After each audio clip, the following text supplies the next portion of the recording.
All right, the first one that we are going to look at it is Introduction to Vader, which is 3.8.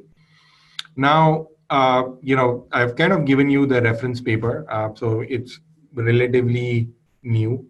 It was a paper that got published in 2014, and it takes the idea of looking at some of the existing ways of identifying sentiment. So the first thing that we are going to do is install Vader. Before we start, do you guys all have the Vader notebook open? Can you please post on Slack?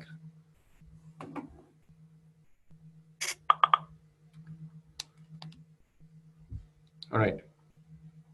So follow along with me. So first thing that we are going to do is install Vader sentiment. So we'll just do exclamation pip install Vader. So we'll just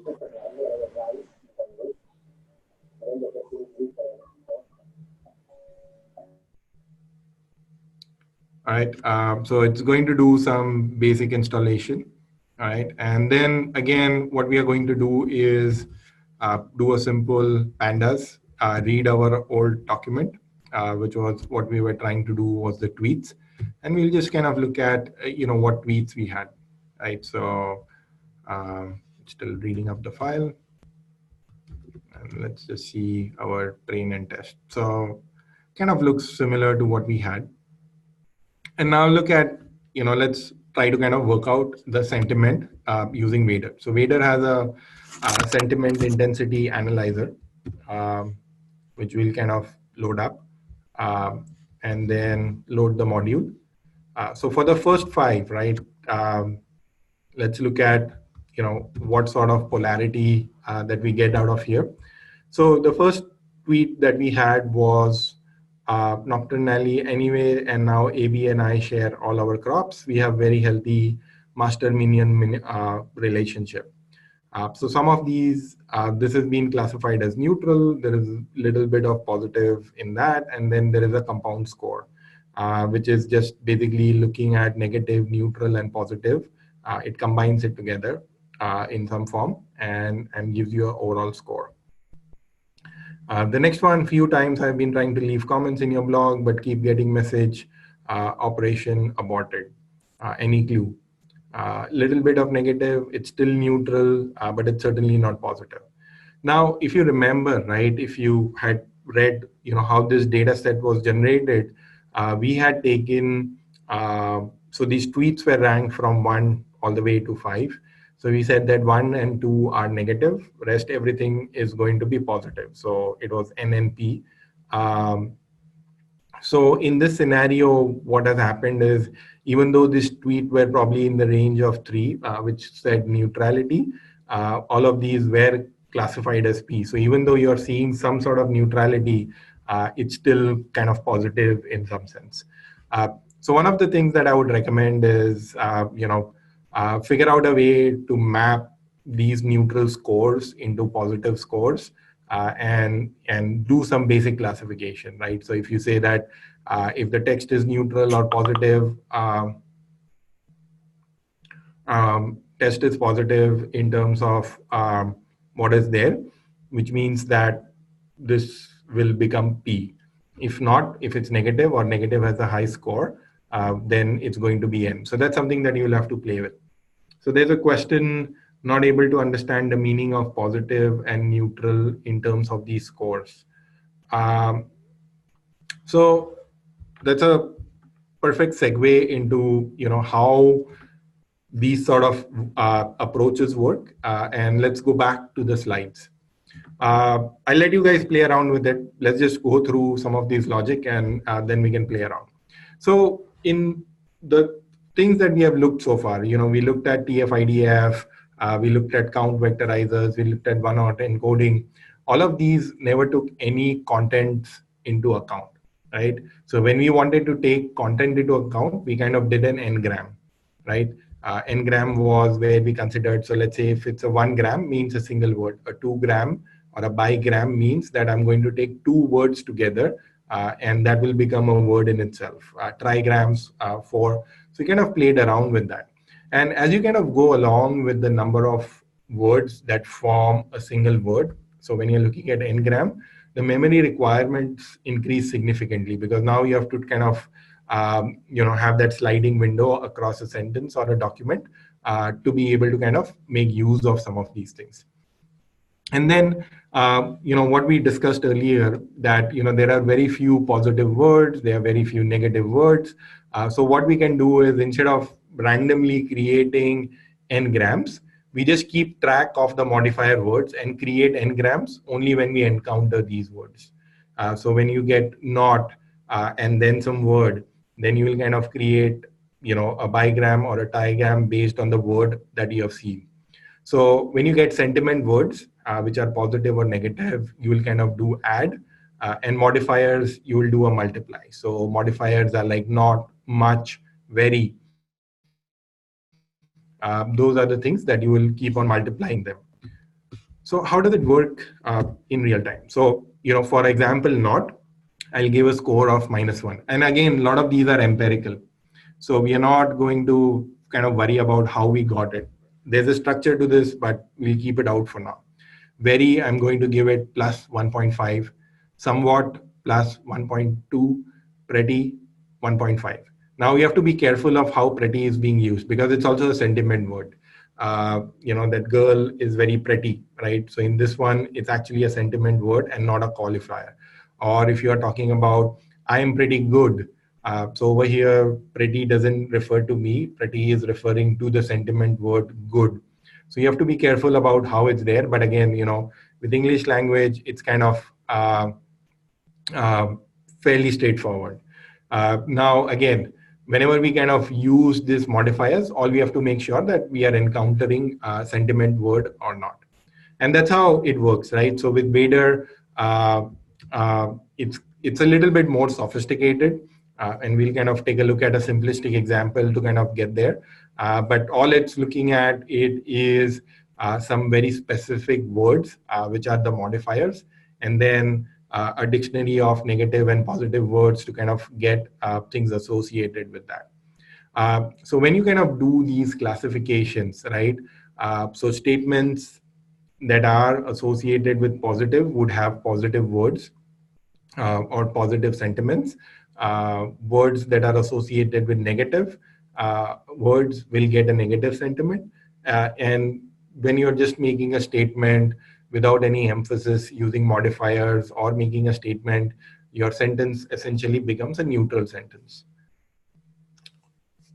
Any questions on this concept so far?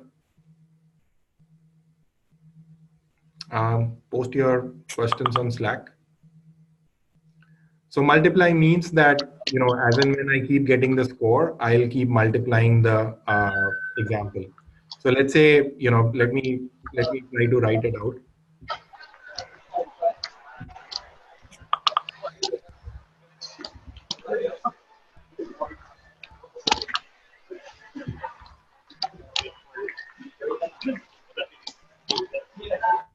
So let's take an example. Hey, can you mute yourself, Alan?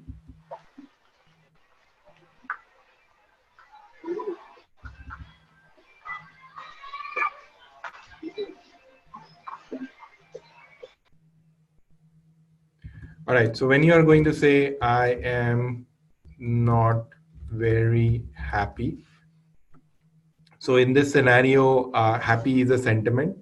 So it's going to be a positive word, which is associated with happy, right? Not and very are working together. So not has a score of -1. And we said that all modifiers get multiplied. So I'm going to multiply it by 1 minus 0.5. So I get minus 1.5. And then whatever is the happy score associated with that, that will also get multiplied with this. So in this scenario, I'll have a negative score that's going to be, let me just multiply this, right?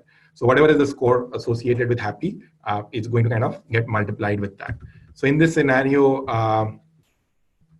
it's going to be a negative. Now let's take another example. I am not happy, right?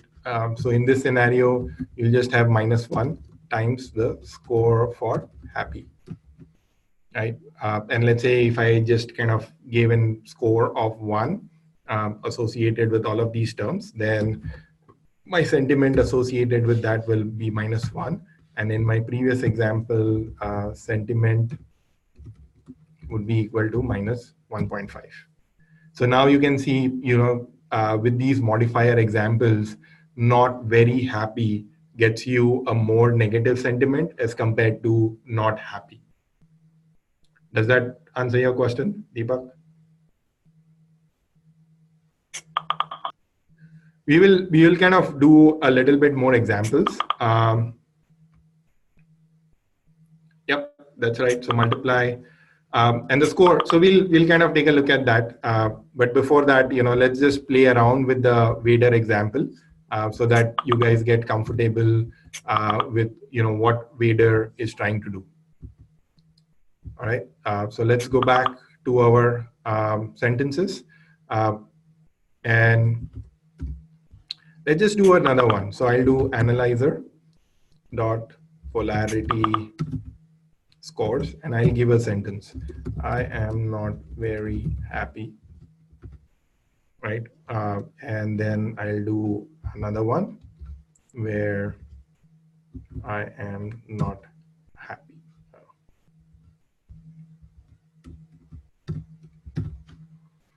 Right. So over here, the negativity is done slightly differently, but you get the idea in here where it's trying to kind of get some sort of neutral score associated with that as compared to a negative score. So this is how Vader kind of works, and this is very easy way to kind of look at it in terms of how to do kind of a pre-built sentiment analysis that you guys can make use of. So I'll give you about 5 minutes. Just play around with the polarity scores and see if you have any questions or anything that's left over. All right. So what will happen if I do, so there's a question on Slack. What will happen is if I am not pretty happy about this. So in our score, we didn't write any fancy modifiers associated with that. So pretty is still a modifier. So that will get a score associated with that. So in our scenario, pretty was also 1.5. So I'm not pretty happy about this will also, if your score for happy is going to be 1, then your sentiment associated with that is -1. You can also manage double negatives in that.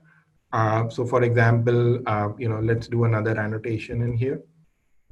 I am not very or not happy, right?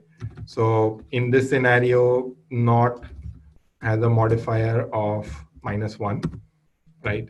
And then I'm going it twice. So it's basically going to be -1 times -1, which you'll get +1, right? So not happy is a double negative, which means that I am happy. So in this scenario, because of this multiplying factor, you can take care of the double negatives and the longer statements where we kind of said, I am not very happy, right? So it kind of takes care of some of these things as we go along. Any other questions?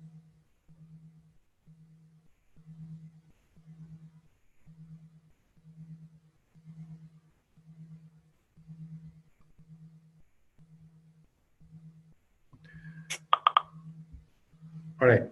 Now I'll give you 5 minutes. Let's play around with Vader, and then we will kind of look at another example for looking at how these modifiers work, and can we kind of build our own sentiment classifier.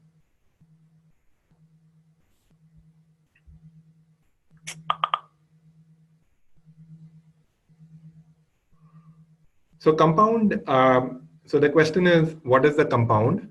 So compound is a generic score that kind of combines negative, neutral, and positive together to give you like a compounded score associated with that. So I forgot the formula associated with that, but while you guys are exploring that, I'll just pull up that relevant source code so you can explore what it's there. All right. Spend about 5 minutes, play around with polarity scores, see if you are able to kind of beat it up.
All right, so there are a couple of questions in here. So I am damn fine, got a negative score. So if you look at the dictionary that's sitting in there, it's not a very deep dictionary in itself. So let me just pour up the scores. And what you will notice that the number of words that are associated with that are fairly small. So, you can of course expand on the dictionary and kind of work that out and kind of work out from there.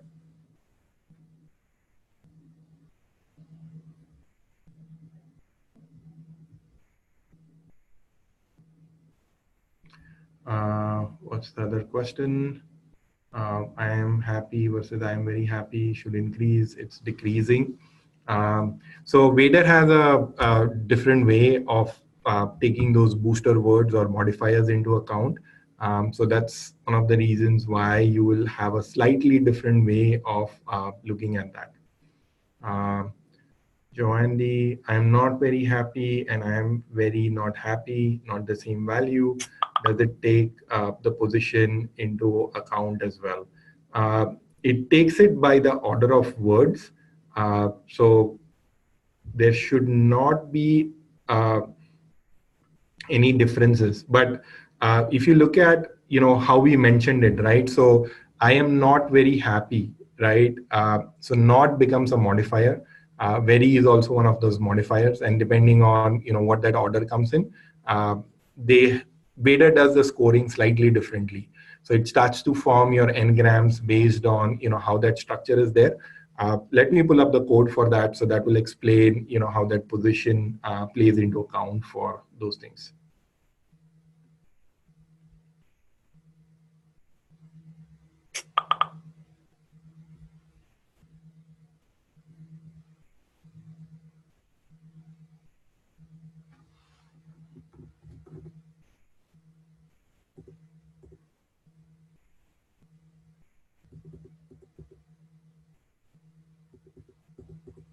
So if you look at your negative modifiers, right?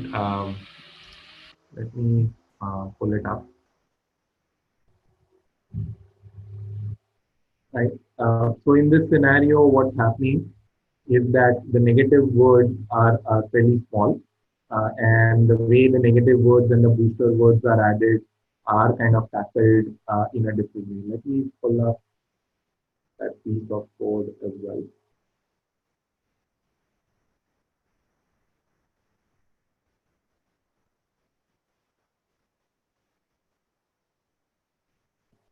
And just about the negative words, you will see uh, how the score increments and decrements based on intensity ratings.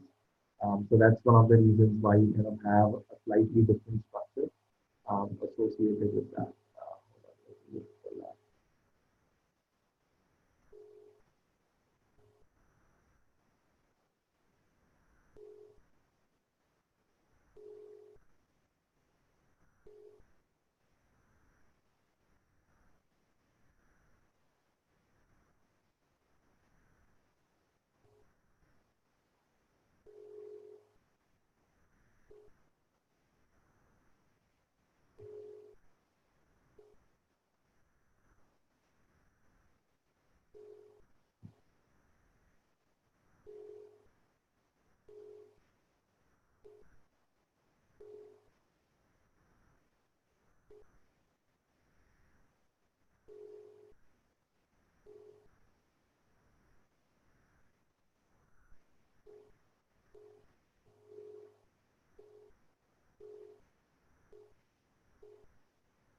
Right, I've added the scoring function as well.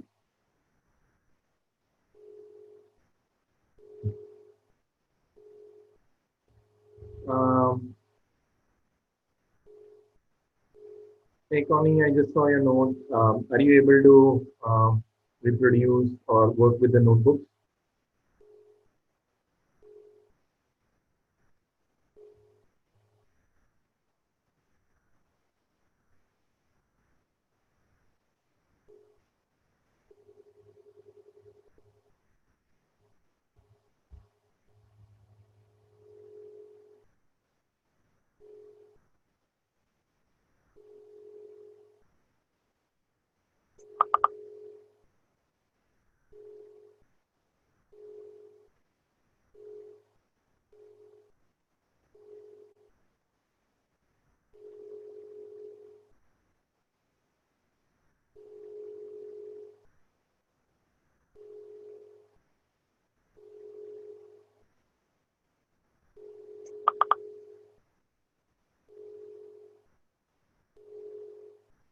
All right. Let's move on. So let's work out, kind of try to reproduce, what we have learned so far, and work out a way to kind of get some of these things loaded, right? Including modifiers and how it works. So this is going to be a very, very simple approach associated with that. So I'll just load, NumPy and pandas and some simple stuff associated with that. And I've already downloaded the opinion lexicon, right? The ones that I mentioned from 2004. So it's already available for me. So all I'm going to do is load it. I'm going to use NumPy. NumPy is way, way faster than pandas. So if possible, if you can have an option of working with NumPy, work with NumPy over pandas. So I'm going to kind of create balance. So what I'm going to do is I'm going to create a dictionary. So all the words that are there in positive dictionary, can you guys see my screen or should I zoom in a bit?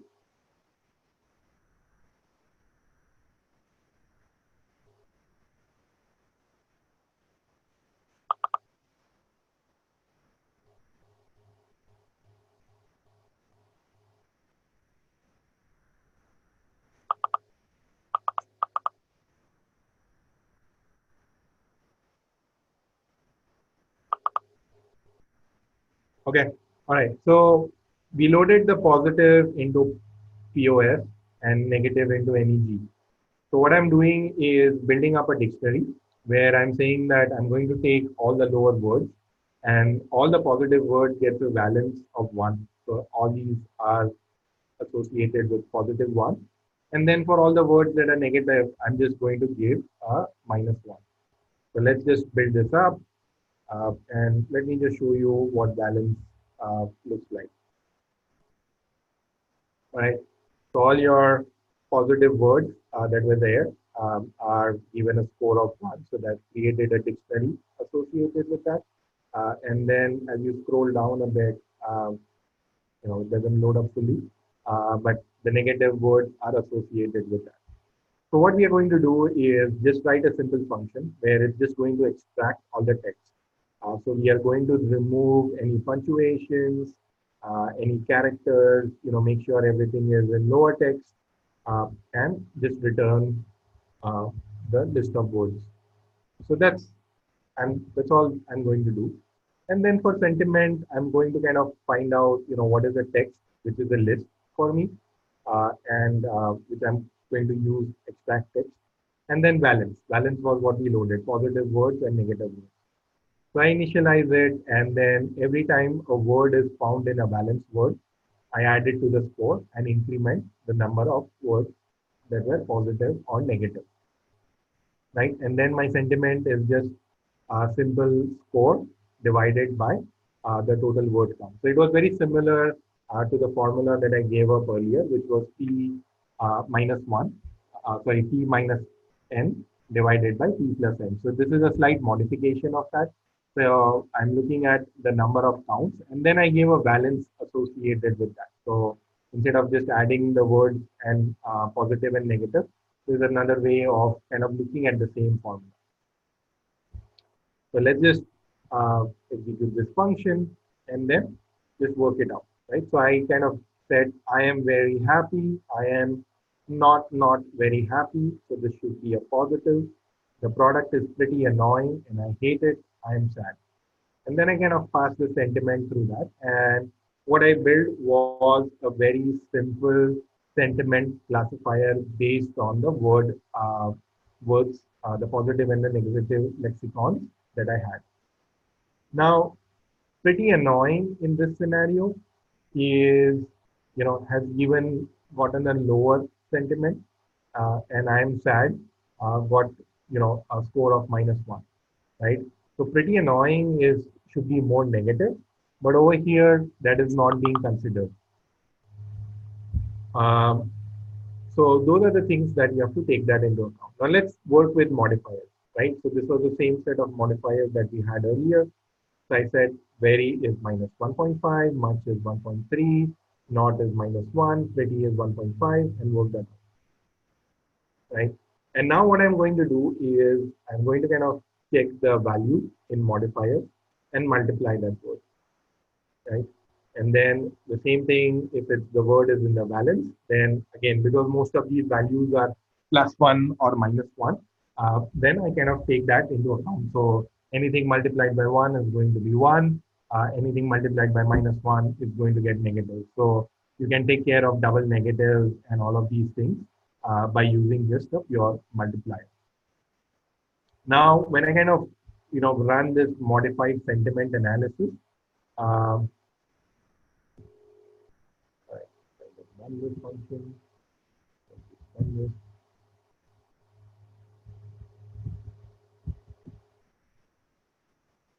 then so over here, pretty and annoying kind of came up as my key text, right? And the hate was another word that I had, right? So all of these combined in and got me a score of -1.25. Okay. Now, if I play with the third text, I get sad, which is just one word, which is essentially given a score of -1. So I'll pause here for a few minutes. Do you guys have any questions, anything you want to know of how a simple sentiment analysis works out? How does this compare with the polarity scores? So if you're referring to the previous polarity, yes, the formulas and the approaches are different. Vader is currently, not currently, it's relatively more new than using just the lexicons. that is almost a decade old. So the structure is different.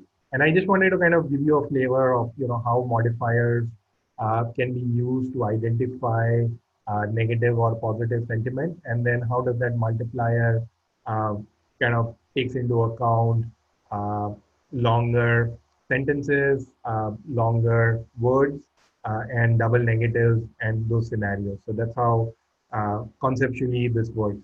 Vader is a little bit more involved, but hopefully this gives you an idea of how sentiment works.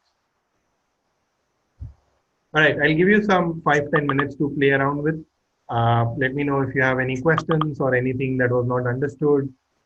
We can go into the details of that.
So do you want me to explain sentiment modified again?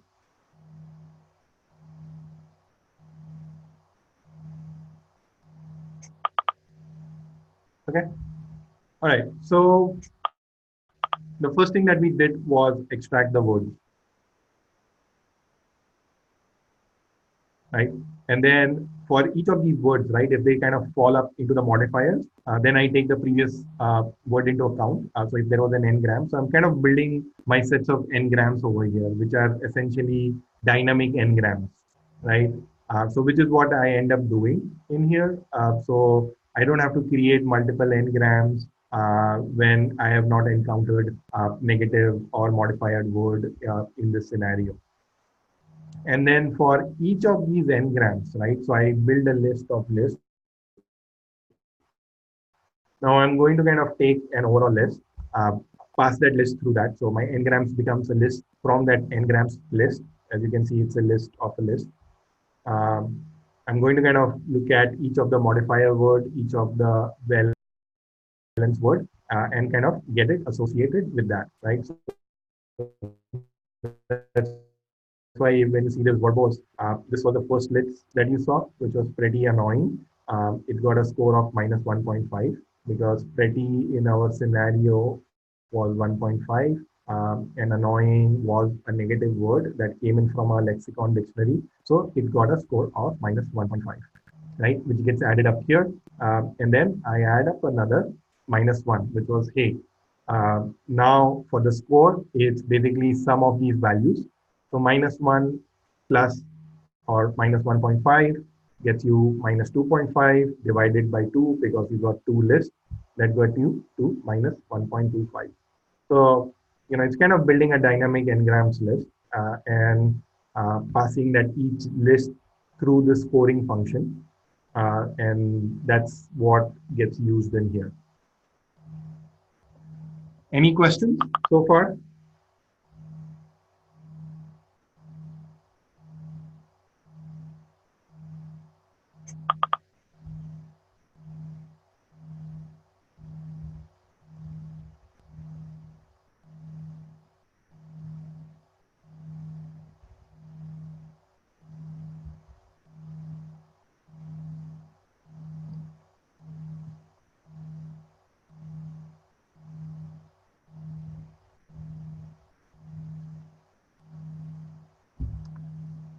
Anybody else? Any questions? Anything you want to know?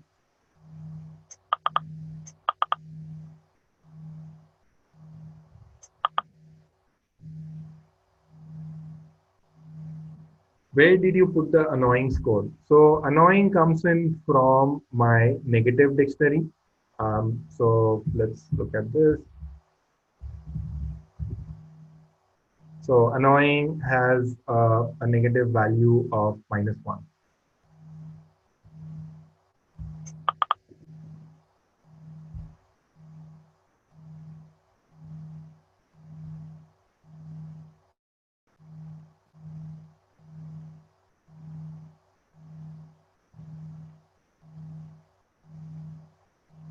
Any other questions?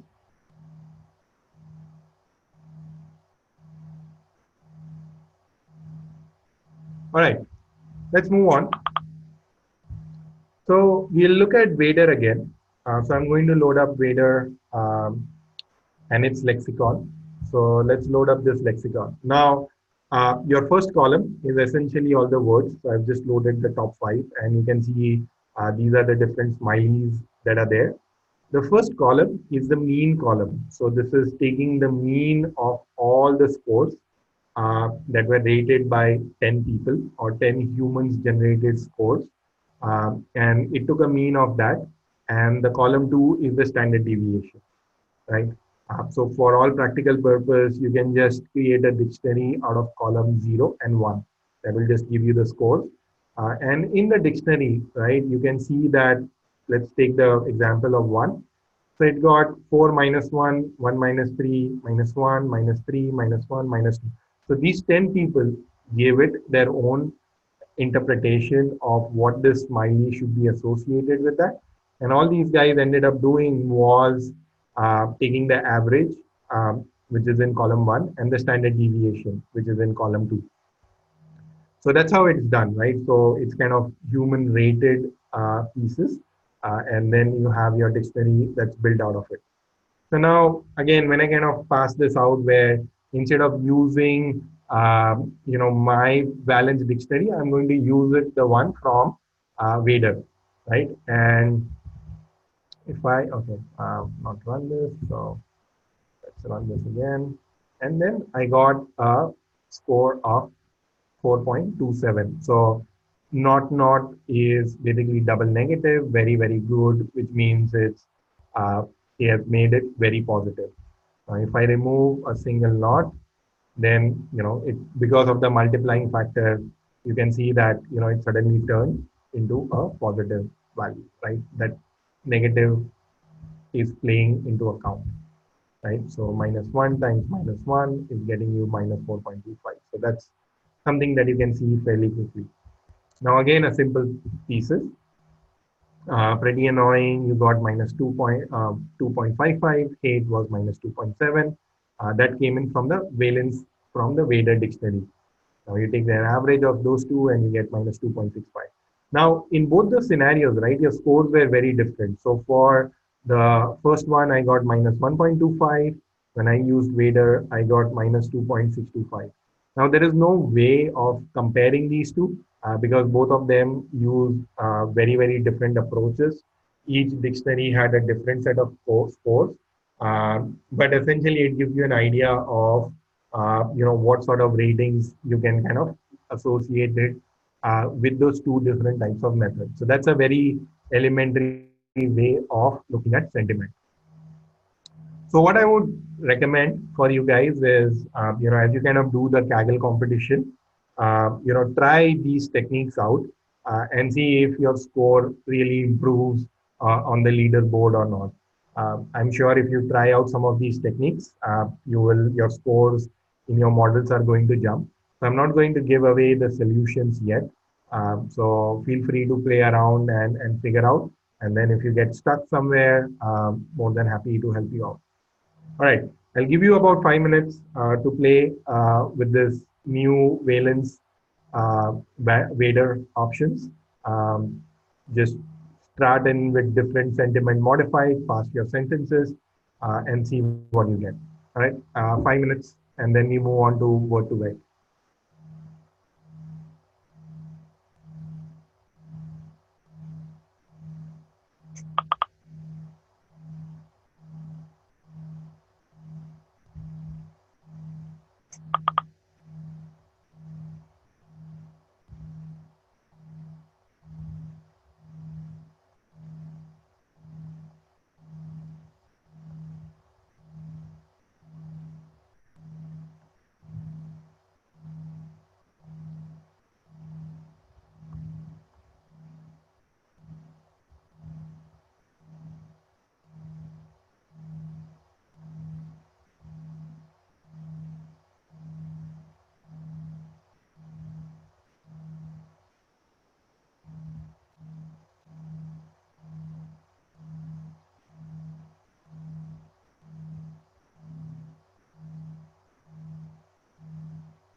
So one of the questions that's there is what does the human rated scores mean? So if you read the paper, one of the things that they mentioned is for each of these words, which are essentially column zero.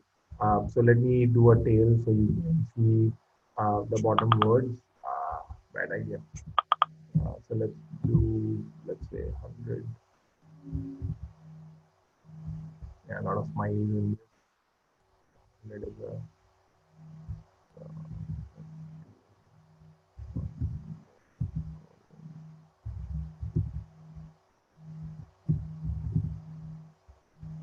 right. So in your column zero, you can see that the word a is there. It has a negative score of -1. The standard deviation is 1.2. And these were the 10 human moderators that gave it different ratings. So they were asked to rate it, I think from -4 to +4 or -5 to +5. I don't remember on top of my head. And then they have to rate it. So you can see that there is a lot of variation in what each human moderator said, and then they kind of took an average of all of those values and kind of go from there.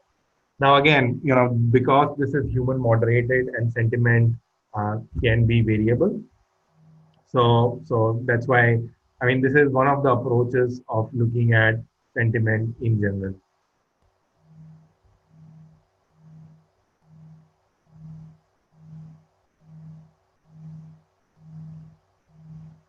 So Kev is what was the process for these values to be derived by the dictionary authors? So I think I just explained that. So these were 10 humans who assigned values to each of these words. So I hope that explained how Vader lexicon is built.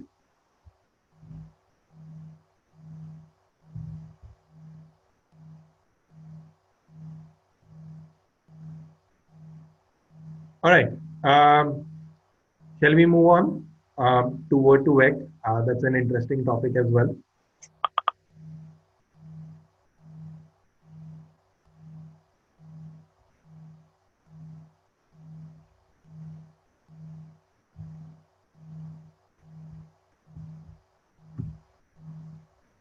All right, word to vec. So if you remember the first presentation that we had done on NLP, we talked about this example, king plus woman minus man becomes queen. So let's kind of build some intuition associated with that. Now I've kind of simplified some of these concepts. There is a lot more that goes on in the paper. There are a lot of techniques that are there, but depending on how the current session goes and how much you guys are keen on math, we might take up another sessions to go specific details into word to vec. All right. So let's kind of go back a little bit in the history to see what are the principles behind word to vec. So one of the first things that you have is this whole idea of distributional hypothesis. So far we have looked at, there was no semantic meaningful way to represent words, right? So we just kind of, we're working around the context piece of it, but not really paid attention into the syntax and what words it could replace.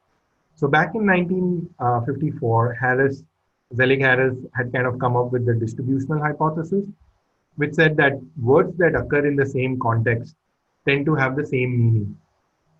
Or another way to look at it is a word is characterized by the company it keeps. Or a common saying that birds of same feather flock together. So the ideas are essentially the same, right? So, you can kind of think about functionally similar words, tremendous, negligible, huge, they are all associated with sizes. So whenever you're kind of referring to that is associated with sizes. And you could also have conceptually similar words like royal, king, throne. All of these are conceptually similar that you associated with the royalty, right? So let's kind of build two ideas around that, right? So from a word, we can get some ideas about the context, right? So I've written some sort of probability. So probability of getting a context given the word. So that's how you read it. So probability of C in here is context, and W is the word. So I've kind of given a couple of sentences, four dashes dentist, and then again four dashes a car. So can you guys post on Slack? What do you think these sentences could be?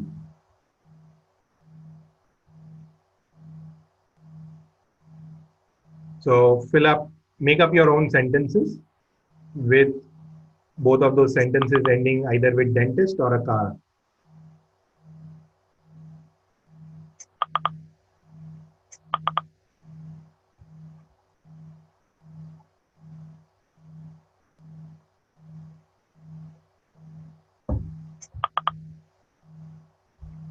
Are you going to the dentist? That's a bigger sentence, but yeah.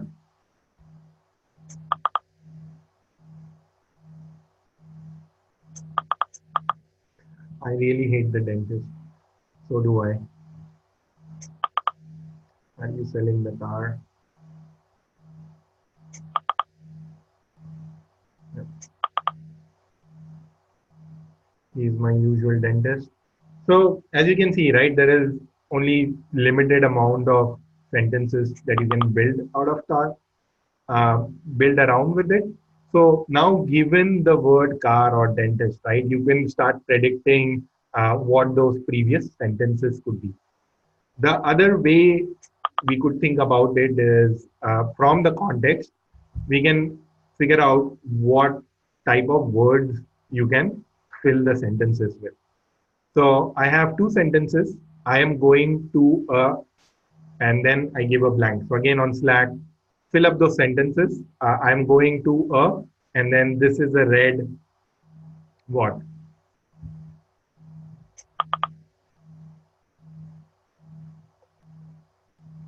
I'm going to a doctor, party, shop.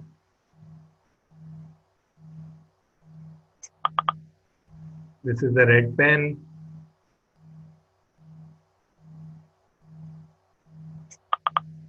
This is the red dress. Yeah.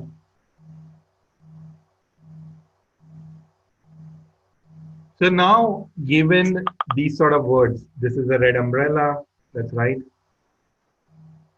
Now, you were able to kind of come up with those contexts, the word given the context, right? So I give you a context. This is a word. This is a red something, and I'm going to somewhere, right? So now you started to think of what are the different words that are associated with that.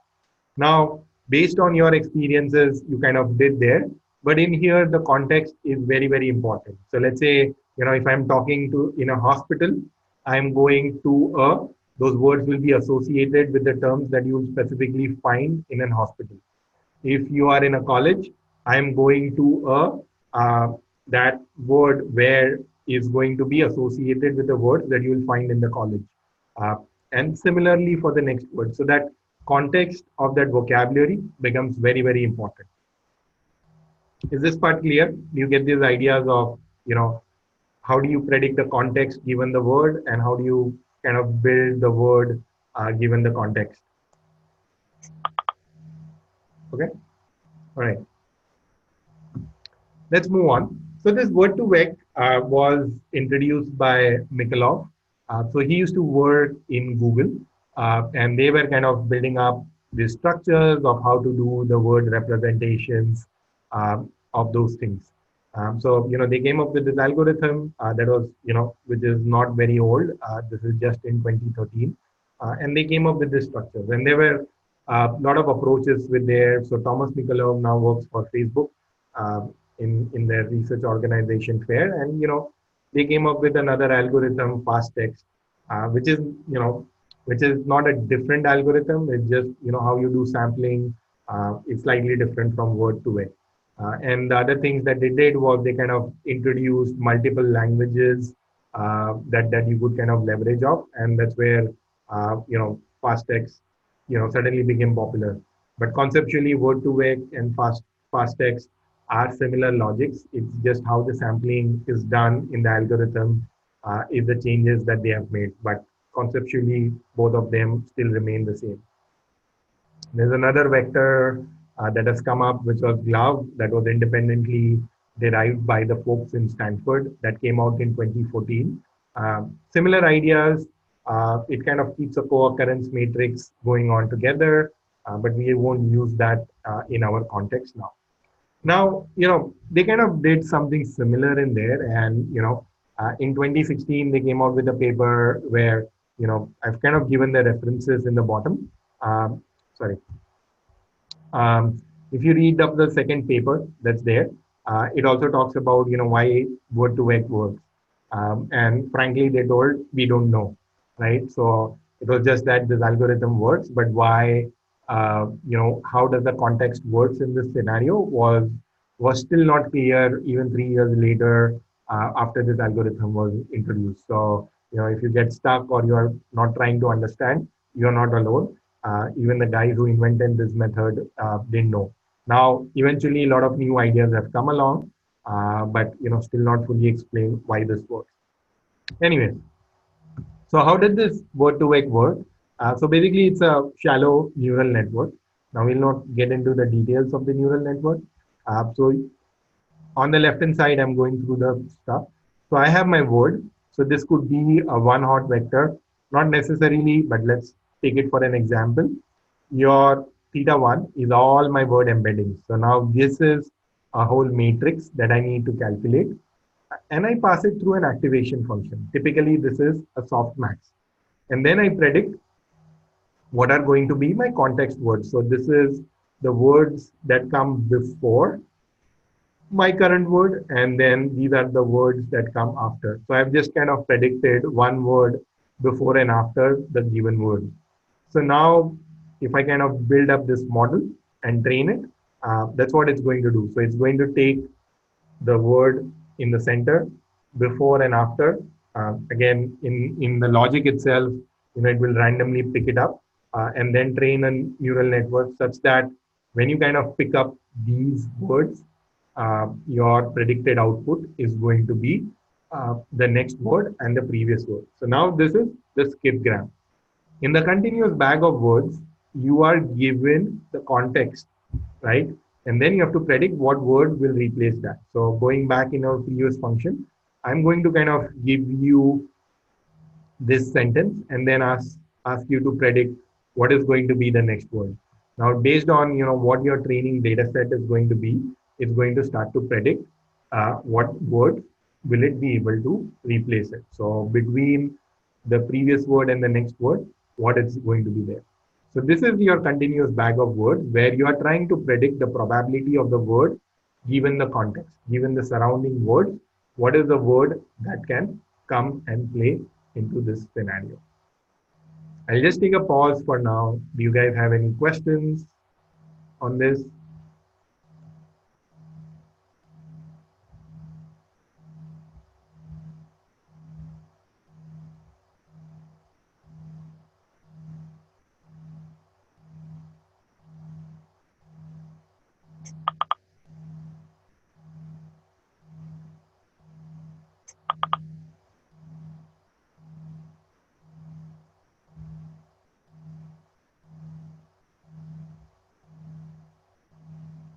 So one question that I had now, like I said, this is a very, very simple neural network.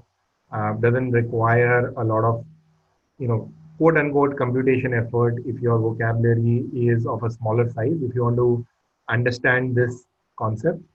Do you guys want me to post a very simplistic example of how these calculations work by building the neural network from scratch and then training it on a vocabulary? Will that help you guys?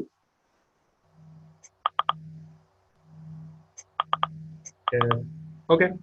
Then what I'll do is give me a couple of days and then I'll kind of post it over here. So why is sigmoid used? In the case of why sigmoid is used, if you look at any other examples, right? Basically, they wanted to kind of talk about vanishing gradients and exploding gradients. So over here, you just want to normalize it between -1 and +1. So that's what you end up doing in that scenario. But your context essentially becomes a bunch of weights that you want to go back and calculate.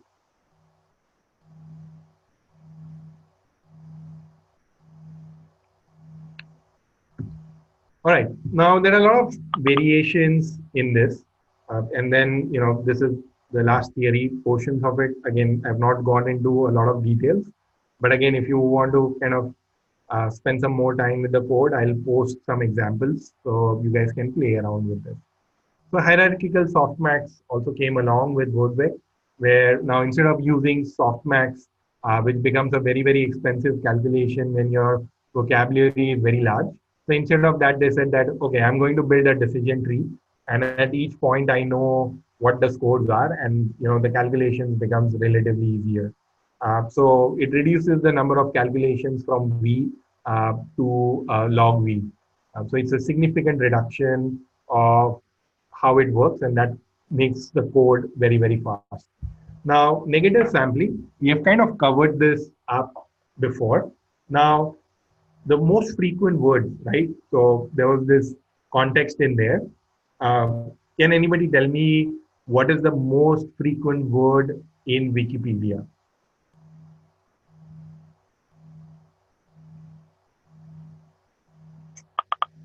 Yep, the, right? So the is the most frequent word. And if you look at the top 10 words, they are all of these words that you will find in Wikipedia, right? Now, these words don't give a lot of context, right? And we did this idea before when we were doing TF-IDF is remove those top words, right? So basically what happens, when you're kind of looking at that windowed approach, so by removing this word, you have effectively made your window larger, right? Because these words don't really provide you with a lot of information. And by removing these words from there, even though your window size could be 1, ±1 or ±2, by removing this, you have kind of increased the amount of information that's available for the context. Because the A and doesn't provide you with a lot of ideas around, what the sentence is talking about. So that's a way of how negative sampling works. Now, again, sampling has a lot of different techniques, how many words to kind of keep in, how many words to remove. I've not included that in the current topic, but again, if you guys are interested, let me know. I can quickly whip up a notebook and share it with you so you get some ideas around negative sampling. All right, I've given you some cool references as well. So play around with this. This is super good. There's another Word2Vec tutorial who is the author of Jensen. He has also posted it up. It's pretty interesting to kind of play around with that. So anyways, let's play around uh, with this thing. Softmax, I'll just answer it. I have it on my notebooks. So now let's open up the notebook 3C, exploring Word2Vec. Now, don't start running the notebook right off the bat. I've kind of given you a couple of options. Now, Google News Vectors is a relatively huge size. And if you're running this on Azure Notebooks, it's not going to work.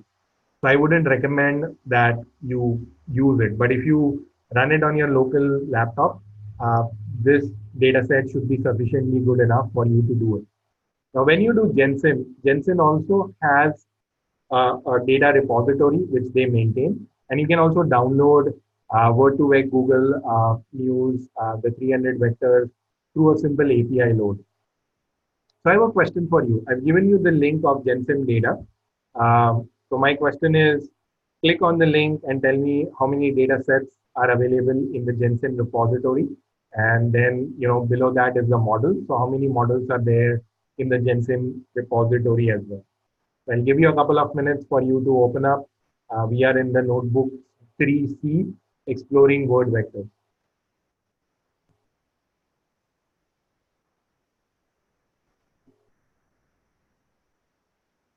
Again, don't run your notebook yet because you will crash your kernel if you run any of these 6 cells in the top. We are not going to work with that, at least on Azure Notebooks. So what I want you to do is go to this Gensim data, right? So basically you can download a lot of word vectors in there. And I want you to tell me how many data sets are available. Yep, there are 8 of them, right? And then you can kind of see some references in there. And you also have some models that are associated with that. So you have some fast text, you have some gloves, and then you have your gigawords from the Google 100 billion words as well. So you have an easy way of looking at this and playing around with it. So you don't have to keep searching for the original papers, finding the links. Jensen gives you a very, very easy way of loading that. And that's what I wanted to show you. So what we'll do is we will kind of work with a very simple uh, uh, dictionary, which is kind of glove vectors, but the idea still remains the same. So let's start with here, right? Where I say start with here with model exploration. So let's just play around with it. So I'm going to load up Jensen and load up the glove wiki gigaword. Now, depending on where you are or how this have you loaded this sheet before, this will take some time to run it. And then let's do a similar example of what we wanted to do before. So we said that, most similar words. So positive is woman and king, negative is man. So what we are doing is woman plus king minus man, and our answer should be woman. So I'm going to run this as well. And then again, a similar things associated with some other examples. So I'll give you about 5-10 minutes, play around with this most similar works. And then I have some interesting things for you to go out and explore.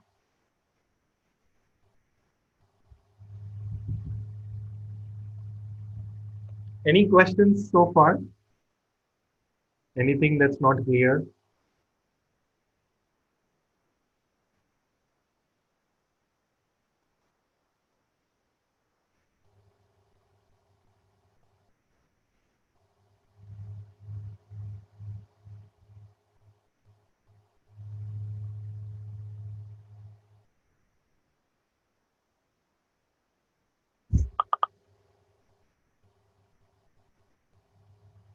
You can, all right, let me stop. So you can do.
Uh, so how is most similar done? I will explain it in a bit. So, but since it's on top of your mind, so what it's doing is it's taking the word vector for women, adding the word vector of king, subtracting the word vector of man, and then the remaining word vector that it got after these operations, it's going through the whole dictionary and trying to find out the distances between the word. And then what you are getting is the queen is the one that is having the least distance, or the vectors of the operations of woman plus king minus the man match better with queen, and these are the remaining words associated with that top 10.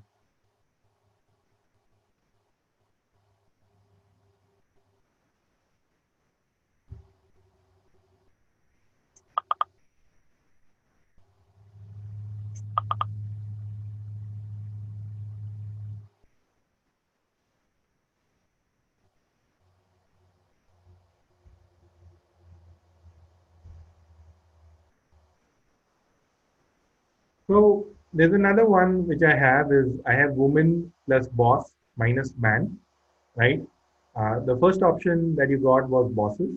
The subsequent one you got girlfriend, colleague, lover, husband, right? And if you go and play around with this data set, especially the Google one that I kind of shared earlier, you will see that there are a lot of biases against gender, or gender biases will be there, and there is a lot of stuff that has been written out of it. Now, I've kind of given you a reference to a paper. So, man is to a computer programmer as woman is to a homemaker, right? So, there is a lot of gender bias associated with this. And this paper essentially talks about, how do you overcome gender biases within the word vocab. So, they've kind of talked about debiasing word embeddings in there. But if you start to explore, uh, what I would strongly recommend is, at your home, load up the Google News 300 vectors model and see if you are able to kind of explore some of the examples that the paper has given. It gives you a good idea that, hey, people talk about gender biases and stuff, and then you find that, even in models which is made up of 100 billion words, there is biases associated with it. So it becomes hard from a lot of perspective, but it's a good play example for you to go home and try with on your machines and see what other things that you get out of it. Now, all right, I have one more chat question.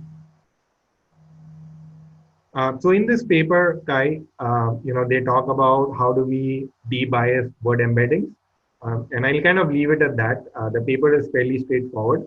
Uh, if you want, post your question on the Slack, and then over the week I'll pick up those questions and help you out. Now, something that I did was sushi plus Korean minus Japanese, and Korean typically is known with barbecue, and barbecue as a spelling error shows up, right? Kimchi also shows up, which is also something that you would associate it with Korean. So you can get similar words fairly quickly. Now, when you look at doesn't match, right? This is a function that's there. So I give it a bunch of words and say, which of this word is not similar to each other, right? So I give breakfast, cereal, dinner, lunch, and the answer comes out to be cereal. Or you can play around with it. Now I can also calculate distances, which is known by similarity, and I'll show you later how the similarity is calculated. So I have trying to find out similarity by women and man. It gives me a score. Similarity by words. So sushi, what is a similar word associated with that? Sashimi, seafood, gourmet, all of these show up fairly on the top, right? Now, if you wanted to find out distances, you could do dot distance, and you can find out, so man to man, the distance is going to be the same. And this is your simple distance where you're going to take the square root of the differences, uh, uh, the square of the distances, the square root of that, and kind of work that out. And then again, you can kind of say, what is the similarity between the pair of words, sushi shop, Japanese restaurant, it kind of shows that, hey, those are fairly similar words. Now, what we are going to look at it is I'm going to kind of explore some of the words in the dictionary. So I kind of extract all the vocab and its keys because these are all dictionaries. So extract the vocabulary out of it and then write a very simple word, which is the check word. So if I look at a and, like I mentioned, right, even though a and are one of the popular words, it's there. You will find that, of course, it's there. Let me just run this through.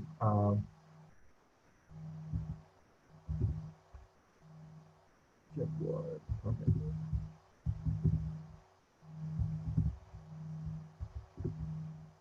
Now, how about the?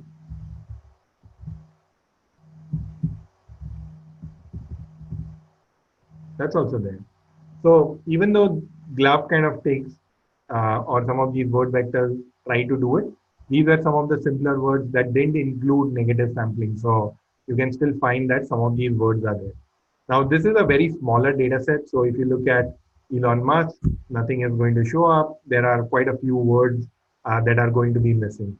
So always make it a point, as you kind of use word vectors in your day-to-day vocabulary, uh, that make sure that the words that you want to work on are included in your data set. Otherwise, you'll end up with a scenario where a lot of these words will get random vectors, which is not what you want to do. So, if I go with personalities, this is not a right data set to work with and go from there. Now, if I look at misspellings, right? Again, all those misspellings are there.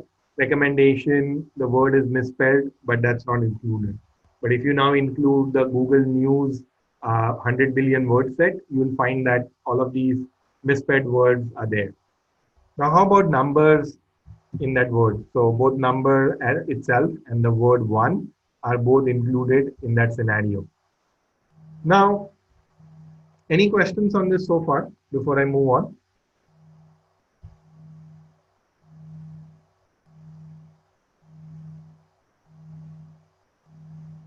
Any questions? Any doubts that you have?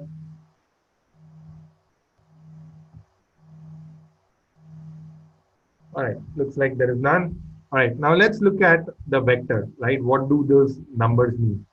Now, if I print this vector, right, there's nothing associated with that because this vector essentially gets used subsequently in doing those calculations, and we'll take a look at how.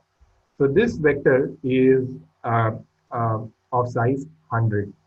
Now, what I'm going to do is just plot a distribution, and you will see that not all these values are zero, right? They are fairly distributed around zero, and you can see that there are actually no zeros associated with that. So these essentially become the vectors, which become, think of it as a 100 dimension uh, vector, right? So a 2 by 2 vector, it's easy to plot, easy to visualize. Now becomes a 100 dimension vector, which represents the context in which this word occurred, on which this database was trained. Now, I'll take a look at two words, couch and sofa, right? Now, these words are fairly simple, right? So if I look at V1, I just get a bunch of arrays which are of size 100. And then if I do V2, again, they don't look similar in any respect, right? So the way we kind of do it is we are going to do a simple normalization and find out the similarity between the words. Sorry, there are a few questions on Slack.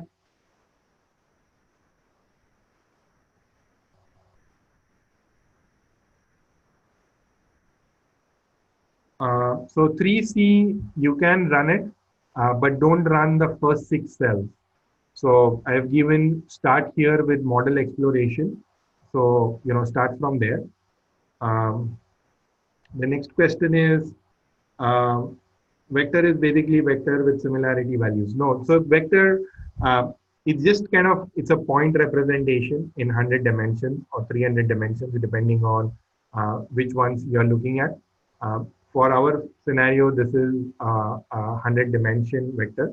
There's no similarity yet, right? And that's what we are going to complete.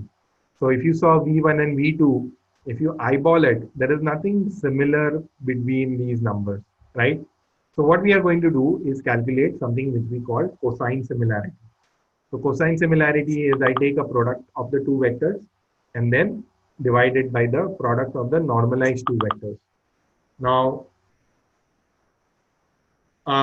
what does the positive and the negative value represent in the vector? Nothing. There's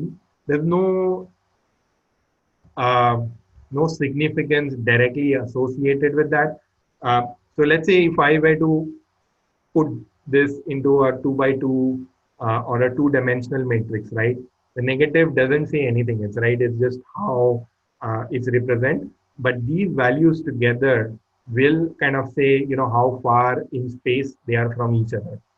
So if I take these two values and calculate the cosine similarity, right, using this distances, you will get that cosine similarity is 0.68. And even if I calculate it using GenSim, I'm going to get 0.6. So basically, GenSim essentially uses cosine similarity for that. So if I wanted to find out similar words, basically I'll kind of, do this across the whole vocabulary. And that's why sometimes these calculations can be super intensive. So that's how cosine similarity is used to find out nearest word vectors based on that.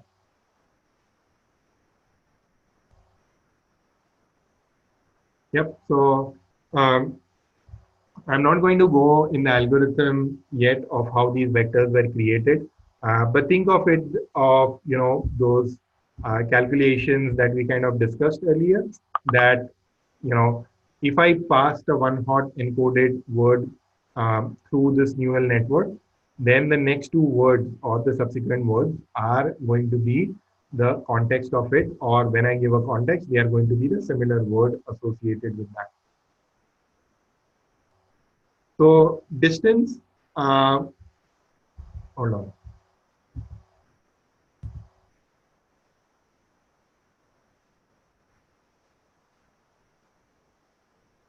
So your distance formula, right, is slightly different.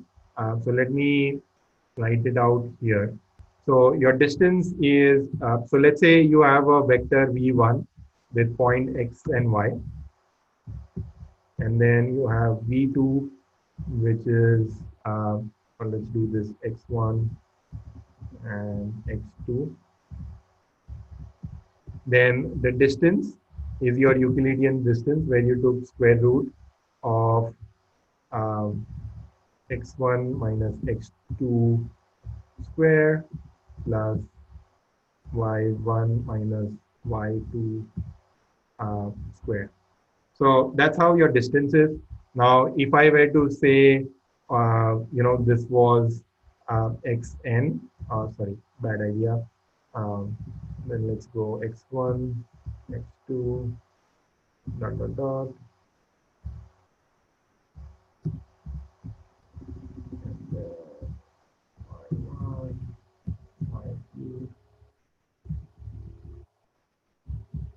right? Then essentially I can extend this formula to do x1 minus.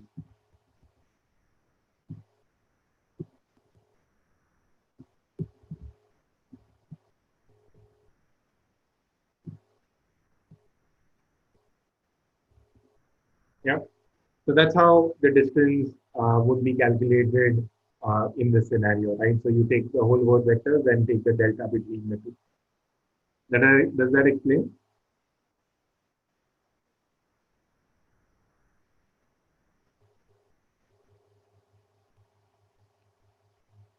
All right, so I'll give you about 5 minutes to play. We are cutting short on time. I just wanted to do a little bit of visualization as well. So just take 5 minutes and then we move on to the next section.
Yep, the word vector is, so the question is the word vector simply word embedding in neural networks? Yes, in some sense, yes.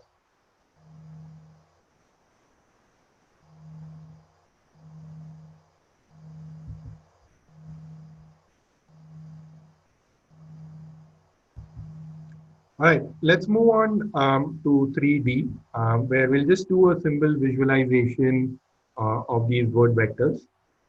We'll again go with the same gigaword dictionary, and let's just work through that. So I don't need sushi. Uh, let's get all the word vectors. I've got on my word list, right? And what I'm going to do is kind of list out all your word vectors. The first uh, dimension. So you have your dimensions on your y-axis, and your x-axis is your vocabulary, right? And each dot that you see essentially is a color, and you can see that how your distribution of your vector really changes. So basically this is like a very simple heat map, and you can make out as like, hey, it's a fairly uniform distribution with certain word vectors showing certain amount of trends. Sorry, let me start again. I'm just going to run this, get my word vectors, get my word list, and plot my vocabulary and the embedding dimensions. Now my dimensions are essentially in the y-axis, while my x-axis is my vocabulary. And you can see that for most part, the color is fairly uniform. There are no specific trends or extreme values that I can see, with a few exceptions for some of those specific word vectors. Right, still loading up.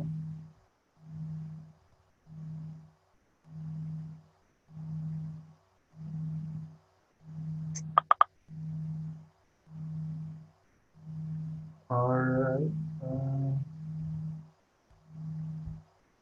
Can you see it now?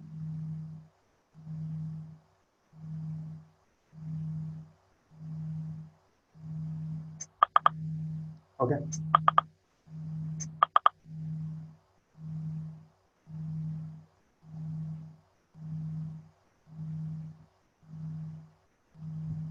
All right, let me restart this again. Something's gone wrong.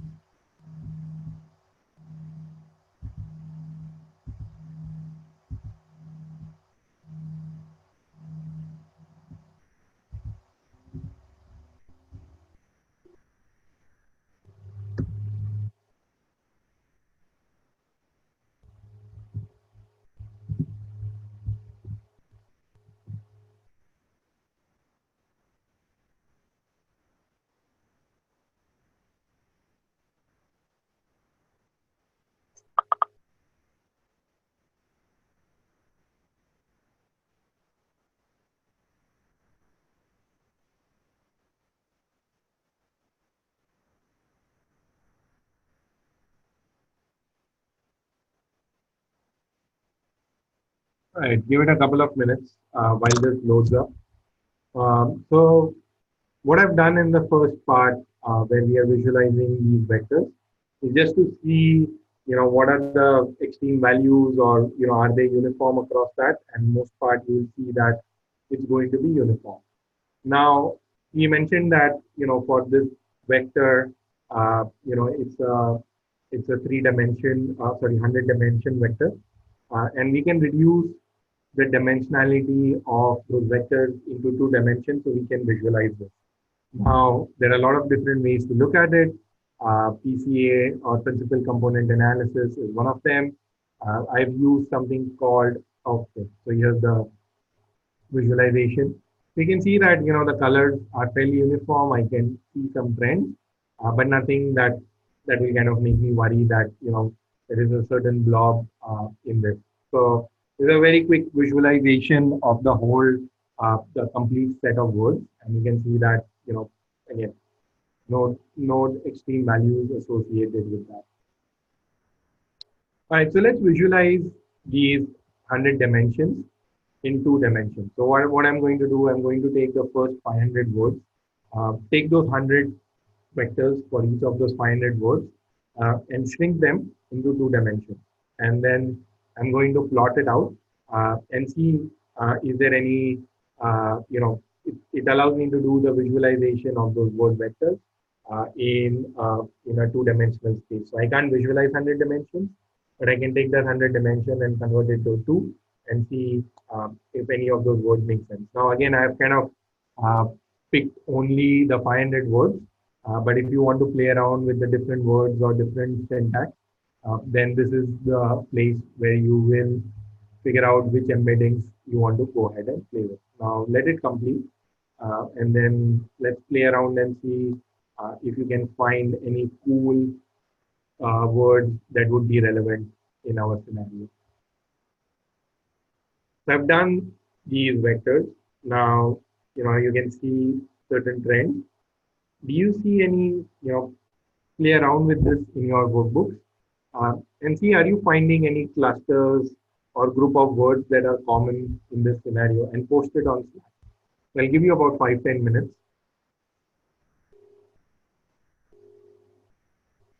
There are quite a few interesting clusters that you can find, but I want to see if you guys can pick it up. So the months at the bottom is one. Campaign, you'll have to tell me where campaign is because I don't know where campaign is. Oh, yeah, found it. Campaigns associated with Washington games, days of the week.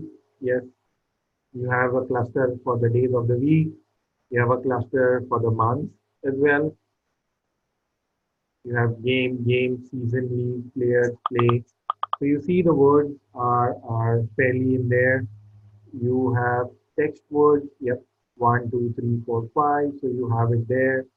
It's also very near to the series, so you can see some series in here.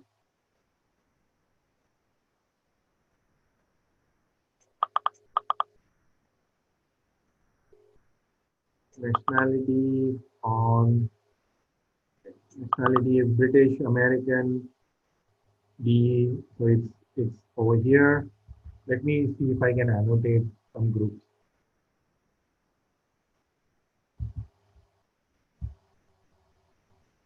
I have a cluster here. Oh, I can't do anything more. I have one cluster here. I have something that was there, but since I'm annotating, I can scroll down. You can see council members, council committee over here. There is something to do with oil on this part. Defense, war, Iraq, everything is kind of close by. Your directions, east, west, north, south, they are here. Right, television show.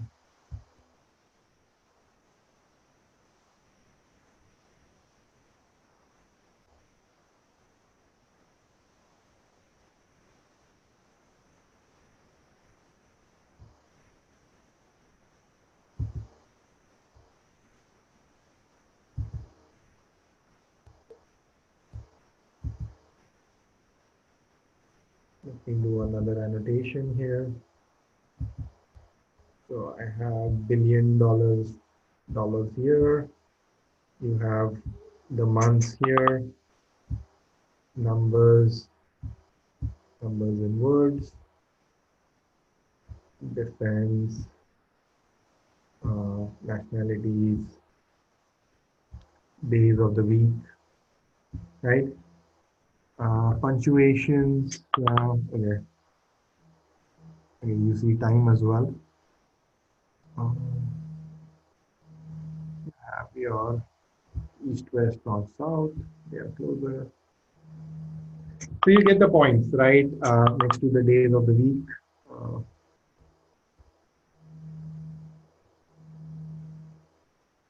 yep. So you have time associated with here.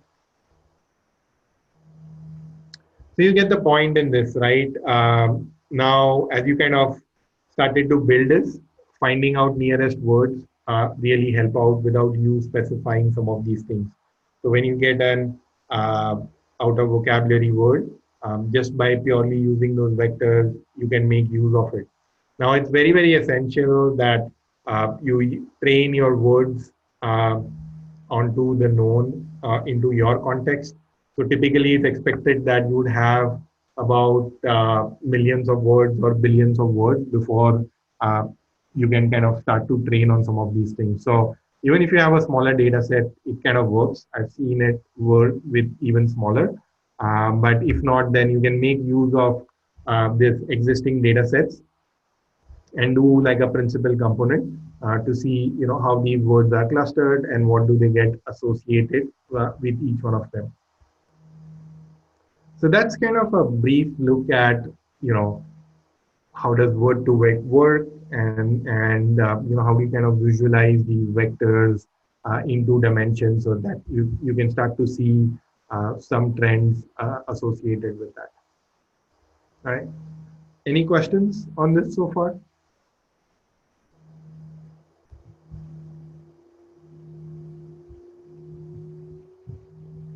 All right, so I have a few questions for you. So let's go one by one. So, do you understand the continuous bag of words and skipgram? What do they mean?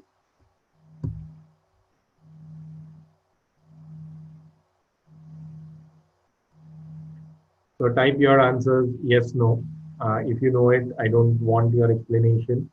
As long as you get the idea, then you know what it should mean. All right, cool. How about, all right, let's move on to the next question. How do you build a vocabulary that includes multi-word names and phrases? There were a couple of ideas when I did an example. Um, how would I bring it up?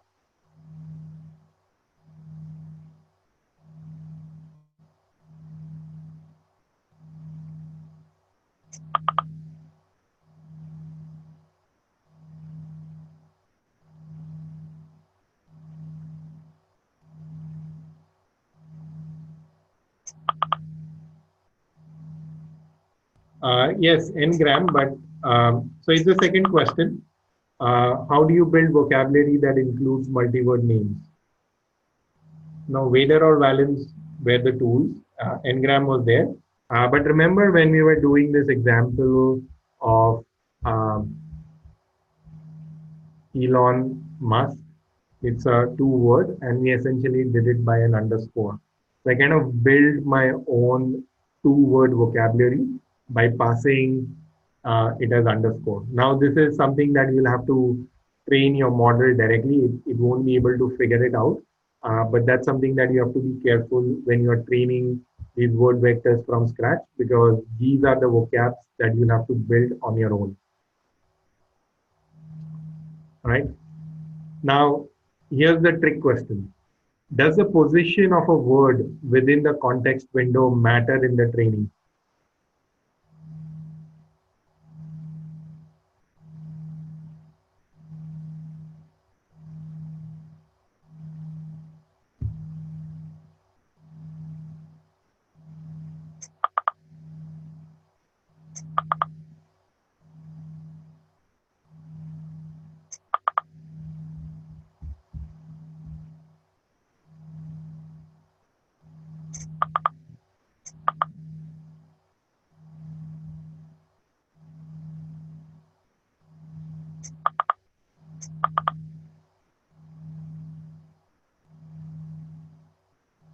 Okay, so there are two, so that I said there was a trick question, right? So yes, word does take the context position into account.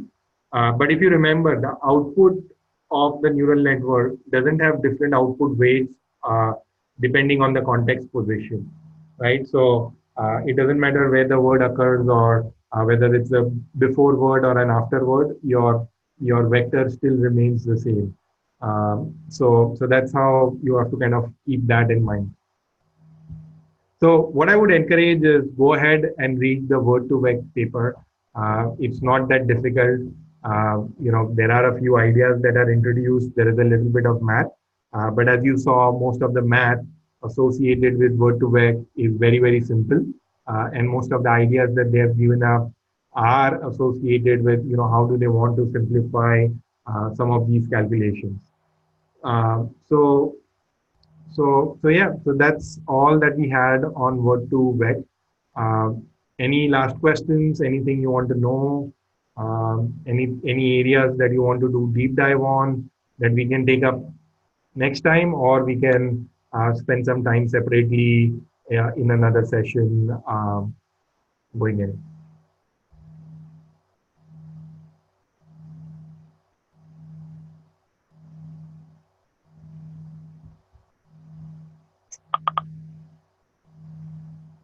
So after the plot, nothing. I think we are good for now.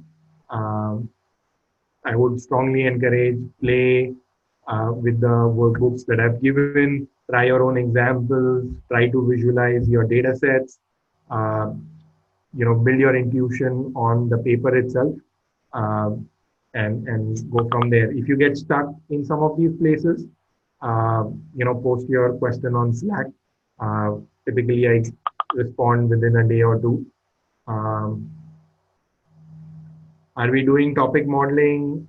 We can cover it if I get, like I said, right, for any topic, if I get at least 10 to 15 people, uh, we can go from there. Next session, I wanted to jump on to neural networks. But, if the idea is that, hey, we spend some more time on specific areas, then more than happy to take that up. So we have two choices. We can either do topic modeling.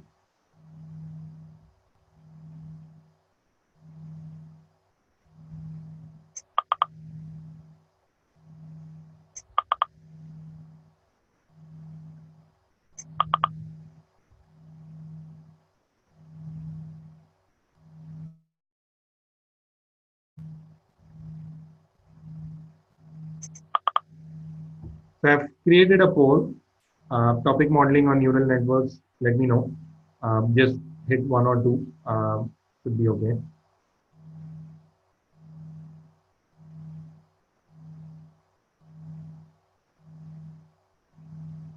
Wow, a lot of them on neural networks.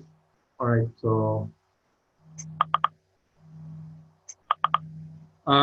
any recommended book? There are a couple. Let me pull out the names. And then the best idea is to start off with papers. There are a few guys, I'll share the links as well. There is on who are some of the good authors who have written some decent blogs. I've given it in my references. Um, but start from there and see if you get stuck up in any places or anything. We can reach out to me on Slack and then go from there. We would do neural network as well right after topic modeling.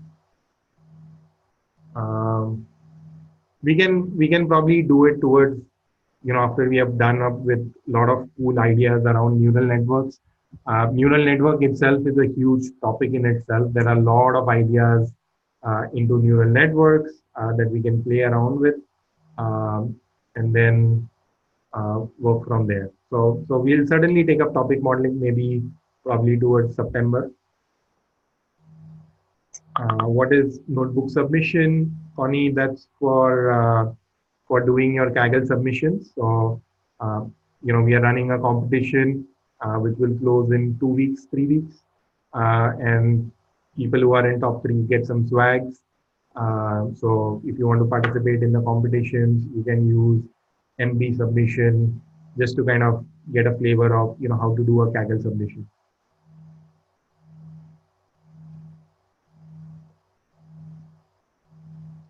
All right, so most of them are for neural networks. So we'll kick it off with neural networks, start off with very, very basics, then jump on to ideas of what neural networks are, and then go from there. Uh, a few announcements next week. We are still going to meet up. I've invited some Kaggle grandmasters to talk about Kaggle competitions itself. So this is going to be an in-person meeting in Microsoft. So do make it a point to show up. There's going to be food as well, so another reason why you should show up. And yeah, if any questions, feel free to ask. All right, I think that's all for now. And then for most of you, I'll see you next Monday. In the meanwhile, do make it a point to read the papers. Those are the best solutions for it so far. So three sections: cool references, and in the word to vec, in this section, if you look at the bottom, I've given you uh, three papers that you can refer in. So about 6 reading materials for you. So next week is in person, but next week is not on NLP series. It's going to be the Kaggle grandmasters who are going to speak up on just their experiences with Kaggle. I think one of them is on NLP, which is right in sync with what we are. And then the other one is just on surviving Kaggle competition. So good speakers. So should be good. Again, if you have feedback for me, write it on Slack, send me by comments. Hopefully this session was useful and you got a understanding of, what is word vec and what is word vectors. And then again, strongly encourage, go and read the papers. And then if you get stuck up somewhere, let me know.